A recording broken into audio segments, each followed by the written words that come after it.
The rubber trees stood like silent sentinels, straight and evenly spaced, their narrow trunks stretching skyward into a gray canopy, thick with rain and tension. The ground between them was soft, muddy from the morning's downpour, and littered with fallen leaves and discarded shell casings from yesterday's shelling. Somewhere beyond the tree line, the enemy was watching. It was the 18th of August, 1966. The air in Phuoc Thu province was thick with moisture, and something else, something heavier. A weight pressing into the chest. A prelude. A warning. The men of D Company, 6th Battalion, Royal Australian Regiment, 6 RAR, were moving carefully through the long tan rubber plantation. 108 men in olive drab fatigues. Their boots sunk into wet soil with every step, rifles held tight, eyes scanning the symmetrical rows of trees ahead.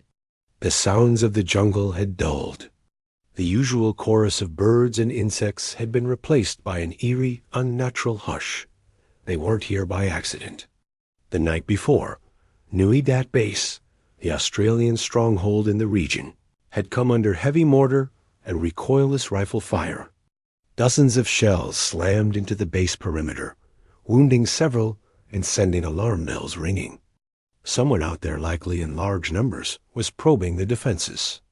D Company had been tasked with patrolling east of the base to locate and assess the threat. It had started out routine. Recon, patrol spacing, radio checks. The men joked softly over the radio, tension masked by gallows humor. But as the patrol reached deeper into the plantation, that humor began to dry up. Even the seasoned NCOs could feel it. The air wasn't just thick with rain. It was thick with something worse. Anticipation. The company commander, Major Harry Smith, paused at the edge of a shallow rise, binoculars raised. From here, the plantation rolled out in all directions, like a green chessboard, flat, open between the trunks. Not ideal terrain for cover, especially if the enemy was already dug in. He keyed the radio mic. Delta 3, report status. 3 here. All quiet, but the boys are getting twitchy. No movement, no sound. It's too quiet. Smith nodded to himself. He'd felt it too. A silence like this didn't come naturally. It was a silence that something or someone had created. At that moment, the first contact came. A brief burst of gunfire up ahead. 3 rifles, then 5. Return fire. Then silence again. The patrol ahead had encountered a small VC scout unit. Likely a screen. A tripwire. The kind of bait that either runs or lures you into a trap. The lead platoon reported light contact and was pushing forward. Smith gave the order to proceed with caution. They had no idea they were walking into a hornet's nest. Within minutes, the rain returned. First as mist, then as a thick, pounding sheet that reduced visibility to 20 meters. The plantation transformed. Rows of trees blurred into one another, the ground became slick, and the noise of the rain masked every footstep. Radios crackled with static. Coordination faltered, and then the storm truly broke. From the flanks and the front, gunfire erupted. Automatic AK-47s, machine guns, and mortar blasts tore through the rubber trees like thunder through the heavens. The lead platoon was hit hard. Men dropped to the ground, diving behind tree trunks and shallow roots, trying to find anything to shelter them from the firestorm. Major Smith's voice barked over the radio, cutting through the chaos. All units. Defensive positions now. We are in contact. Repeat, in contact. What had begun as a reconnaissance patrol had turned into a full-blown engagement. But the scale of it. No one expected what was coming. Enemy troops, hundreds of them, emerged from the trees in waves. Coordinated, disciplined, and deadly. NVA regulars and Viet Cong merged into a tide of green and khaki, their numbers far greater than anything Smith or headquarters had anticipated. D. Company was outnumbered nearly 20-1. Panic flickered in the eyes of younger soldiers, most of them barely 20. They'd trained for jungle ambush, for quick strikes, for engagements on the move. But not this. Not being surrounded in an open rubber plantation, with no proper cover and no retreat. Yet no one broke ranks. Smith and his platoon leaders moved through the line under fire, repositioning squads, issuing short-clipped orders, directing arcs of fire. The machine gun team set up quickly and began sweeping the flanks, cutting down wave after wave of advancing enemy soldiers. But the line couldn't hold forever. Ammunition was burning fast. Radio contact with base was intermittent at best. The rain was unrelenting, turning rifles slick and vision blurry. And still the enemy came. Smith didn't need intelligence reports anymore. He knew the truth now. The enemy hadn't stumbled on them by chance. This was an organized assault, a coordinated effort to crush the Australians in the field before they could call for help. But they would hold. They had to. He pressed the radio to his lips, voice calm despite the fire around him. Nui Dat, this is Delta 20. We are heavily engaged. Immediate artillery support required. Danger close. Very close. He looked out over his company. 108 men holding the line against an invisible army in a storm of lead and water, and whispered to himself, "We stand here." The ground shook with every impact. Artillery shells screamed overhead, bursting just beyond the company perimeter, flinging dirt, rubber, and bone into the air. Danger close was no longer a warning. It was the only option. Major Smith crouched behind a tree trunk blackened by fire, his map soaked and bleeding ink in the rain. Around him, the world was chaos. Explosions, screaming, the sharp rattle of M60 machine guns, the dull thump of mortar, and that ever-present drumming rain. Still it fell, as if trying to drown the war beneath it. He keyed his radio again, voice clipped but controlled. Nui Dat, adjust fire. Target Alpha Bravo 375. Repeat, fire for effect. The reply was almost drowned in static, but it came, copy, Delta 20. Fire mission inbound. Stand by. They were now completely surrounded. Enemy movements had become systematic, probing fire from the left, followed by concentrated pushes from the right. Each wave of NVA infantry came closer. At first they had charged. Now they advanced carefully, crawling through the undergrowth, using the trees for cover, using the rain for concealment. These were not hastily trained guerrillas. These were soldiers, organized, patient, ruthless, and they were everywhere. Private Paul Large, 19, gripped his rifle with shaking hands. He could hardly hear anything anymore. His ears rang from the mortar. His eyes stung from sweat and rain. All around him, the other men of 11 platoon were digging in, sharing ammunition, checking weapons. No one said much. Words were no longer needed. They all understood the math. 108 against over 2,000. Behind the main line, Corporal Buddy Lai dragged a wounded mate across the mud toward a patch of tree roots that offered some shelter. Blood streaked down the wounded man's leg, mixing with the red clay below. Bullets snapped over their heads. Hold on, mate. You're not going out here. Not today. Up front, 10 platoon was bearing the brunt. Their machine gunners, sweating and caked in mud, kept up steady bursts of fire as enemy silhouettes flitted between the trees. The rubber trunks exploded into splinters under gunfire. Leaves rained down like confetti in a funeral parade dot. It wasn't just a firefight anymore. It was survival by inches. Then, the artillery landed. Shell after shell slammed into the tree line ahead, sending shockwaves through the earth. The Australian 105mm guns at Nui Dat were firing non-stop now. Over 3,000 rounds would be fired before this day was done. Each detonation bought another few seconds of breathing room. Another few meters of ground the enemy dared not cross, but it was a razor's edge. The men of D Company were only meters from the impact zone. One wrong adjustment, one misfire, and friendly casualties would mount.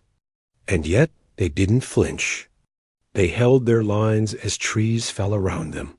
As the world turned red and black with fire and smoke, Major Smith's voice came again over the net, firm and unwavering. All platoons, hold your positions. Keep your heads down. Wait for my command. He moved along the line personally, checking on each position, offering a word, a nod, a hand on a shoulder. His presence steadied them, not because he was fearless, but because he refused to let fear take control. Back at Nui Dat, the artillery crews worked like machines, loading, firing, adjusting, repeating. Their hands blistered, their hearing dulled, but they knew what was at stake. Every shell they fired was a lifeline dot in the plantation. The rain kept falling. It ran down faces, mixed with blood, with smoke, with tears that no one admitted shedding. The battlefield was a drowning field, but the men didn't sink. They stood, crouched, fought, and endured. Midway through the engagement, reports came in. More enemy units were maneuvering to cut off a potential relief force. Reinforcements wouldn't arrive for hours. If they were coming at all at this, some of the younger soldiers paled. Their hands trembled. But they didn't flee. Not a single man broke. There was something else holding them in place, something forged not in orders, but in brotherhood. The unspoken bond of men who had dug trenches together, shared rations, cursed the heat, the leeches, the bureaucracy, and now stood shoulder to shoulder, prepared to die together. Private Bill Roach looked across the line at his best mate, Johnny, and gave a small nod. No words, just understanding. If they were going down, they'd go down fighting, side by side. Hours passed like lifetimes. Ammunition was running low. Some men were down to their last magazines. Smoke hung low over the plantation, making it hard to see more than a few meters ahead. The sounds of the enemy had dulled, but they weren't gone. They were regrouping, planning the final assault. Major Smith knew it was coming. So he did the only thing he could. He called for more artillery. Closer. The rubber plantation had become a furnace.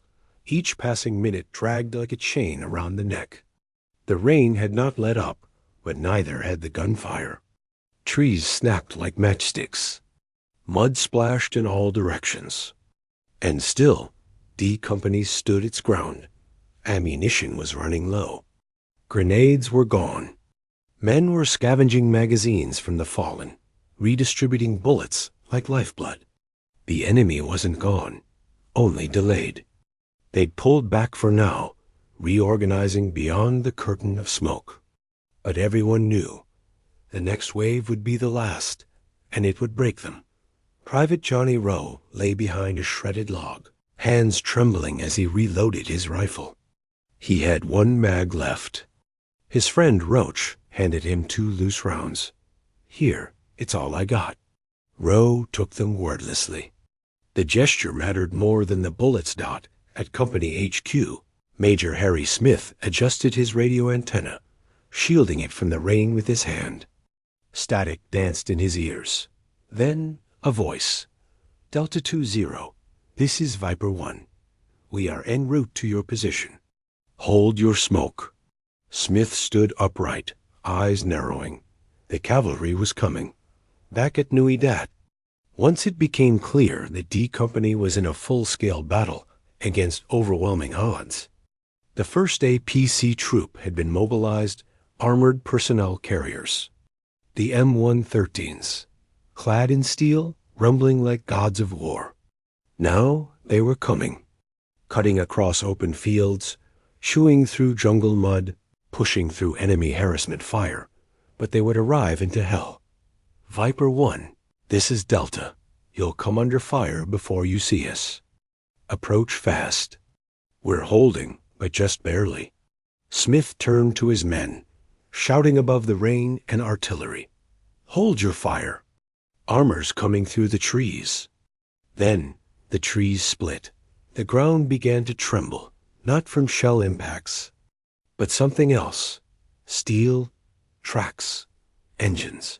The unmistakable roar of M113s broke. Through the mist, 7 armored beasts punched through the edge of the rubber plantation. Their pintle-mounted .50 caliber machine guns already chattering death into the tree line. Red tracers sliced through the fog. Men on top returned fire with rifles, pouring lead into every shadow. The NVA reacted immediately. From the far edge of the field, RPGs lanced out, streaking across the plantation like angry comets. One exploded against an M113 side armor. Smoke and flame erupted, but the carrier rolled forward undeterred. Inside, the infantry waited, crouched and ready to dismount. The line of Australians erupted in cheers. Not words, just raw sound, relief weaponized. But there was no time to celebrate. Smith didn't hesitate. He ordered the wounded loaded into the carriers. Ammo crates were tossed down like treasure. The riflemen rearmed in seconds, renewed by steel and fire and hope dot, and then they turned the line around D Company and the APC platoon. Now combined, launched a counter-offensive. They advanced through the plantation row by row, firing in coordinated bursts, the machine guns from the M113s hammering the enemy tree lines. The Australians pushed forward with clinical efficiency. Not rage, not revenge. Just disciplined fury. Decisive. Calculated. They fought like men who'd already accepted death, and then been given another chance. Private Rowe and Roach advanced together, leapfrogging between trees, covering each other. Behind them, a section of 11 platoon flushed out a concealed VC position. Smoke grenades hissed. Mis-60s barked. Silence followed. Enemy resistance crumbled. The NVA and Viet Cong, shocked by the sheer force of the counterattack and the unexpected appearance of armor in the middle of a storm-drenched plantation, began to withdraw in waves. Some ran, some crawled, some simply disappeared back into the jungle mist. Smith didn't give chase. He ordered the perimeter re-established. Ammo checked. Wounded treated. The worst was over. The rain still fell. The battlefield steamed. The acrid scent of burnt gunpowder hung heavy. But now, amidst the smoldering rubber trees and shattered underbrush, there was something else Colon silenced. Not the deathly kind that came before the attack, but the kind earned. After you've survived, when the battle finally ended, the numbers came in. .108 Australians had held the line. Over 245 enemy dead were confirmed. Hundreds more wounded. 18 Australians had been killed. Dozens wounded. But D Company did not break. They did not surrender. And because of that, they became legend. Major Smith walked the battlefield one last time before extraction. His face was unreadable. Not because he felt nothing, but because he felt everything, too much to show. He paused beside a shattered rubber tree, knelt, and picked up a spent shell casing. It was still warm. Behind him, Rowe and Roach sat side by side in the mud, rifles across their laps, silent. "They'll be back," Roach said softly. "Maybe," Rowe answered. "But so will we?" The rain had stopped. Not all at once, but slowly, like a breath being exhaled after holding for too long. The last of the clouds drifted eastward, revealing streaks of silver and orange across the evening sky. For the first time in hours, the sun returned to long tan, but no one noticed. The men of D Company sat quietly beneath the skeletal remains of the rubber trees. Their uniforms were soaked, their boots heavy with mud and blood. Their eyes told the story their mouths could not. Not yet. They were alive. but different. Private Johnny Rowe leaned his head against a tree and stared at the broken field before him. Mangled trunks, scorched earth, craters where men had once stood. The acrid scent of cordite still clung to the air, mingling with the sweet sap of the wounded trees. A medic walked by, gently wrapping a bandage around another soldier's arm. There was no talking, just the sound of breath and boots, and the distant hum of choppers bringing supplies and stretchers. Major Harry Smith stood at the edge of the perimeter, arms crossed, helmet off. He hadn't spoken in several minutes. His radio was silent now. The artillery crews had stood down. The APCs were parked like guardians, their guns quiet, their engines idling low. Behind him, someone whispered, "He never left the line." "Not once." Another voice replied, "Neither did we." Of the 108 Australians who fought that day, 18 were dead, 24 wounded. Every single man had fought. Every single man had mattered, and every single man had come face to face with death and walked past it. As dusk settled, a quiet roll call was taken. Names were called. Some answered. Some did not. The silence after those missing names landed like blows.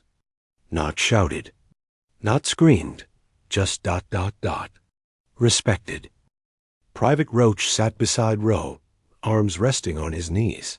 "We'll be gone tomorrow," he muttered. "From this field?" Rowe asked. "No," Roach said. "From this moment." Rowe didn't respond. He knew what his friend meant. The fight would end. The war would go on. But this moment, this day, would never leave them.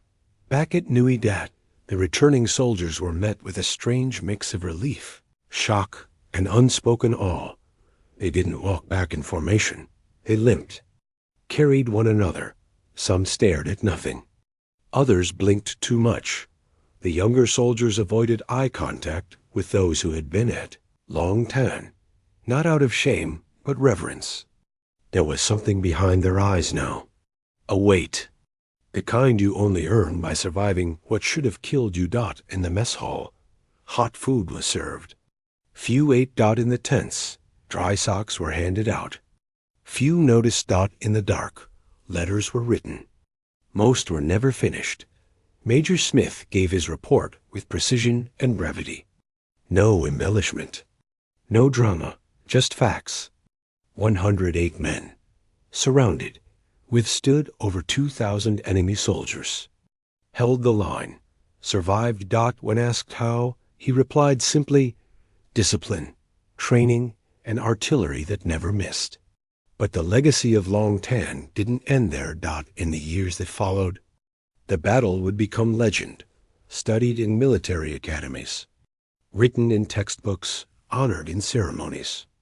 But none of those records captured the feeling of wet boots and empty magazines, of sharing your last bullet, of holding your breath while your best friend bled beside you and the jungle burned.